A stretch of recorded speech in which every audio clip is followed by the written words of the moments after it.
Elektroseveri vendos nëse do të rritet çmimi në 4 komunat veriore të banuara kryesisht me serb, thuhet në një njoftim të zyrës së rregullatorit të energjisë të hënën. Në ZRE kanë thënë se rritjen prej 16.1% detyrohet ta aplikojë vetëm Kesko, si furnizues universal, që mbulon të gjitha komunat, pos atyre 4 në veri të banuara me shumicë serbe.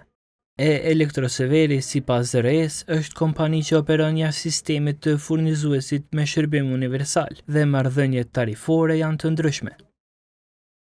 Rritja tarifave të energjisë elektrike 16.1% vlen për furnizuesin me shërbim universal që operon në të gjithë territorin e Republikës së Kosovës dhe këtë obligim të shërbimit universal e ka Kesko. Gjithashtu njoftojmë opinionin publik se furnizuesi i energjisë elektrike Elektroserver ka licencë nga ZRE-ja për konsumatorët e 4 komunave në veri të Republikës së Kosovës si furnizues komercial, si dhe shumë furnizues tjerë të energjisë elektrike të licencuar nga ZRE-ja.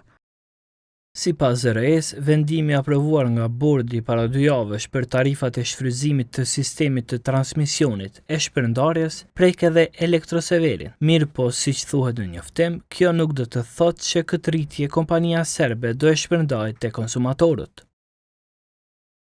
Bordi i ZRE-s me datë 16.04.2025 ka aprovuar edhe tarifat për shfrytëzimin e sistemit të transmetimit, operimit të sistemit dhe operimit të tregut, si dhe tarifat për shfrytëzimin e sistemit të shpërndarjes, të cilat tarifa janë të detyrueshme për të gjithë furnizuesit e energjisë elektrike në tërë territorin e Republikës së Kosovës, përfshirë edhe furnizuesin e energjisë elektrike Elektroserver.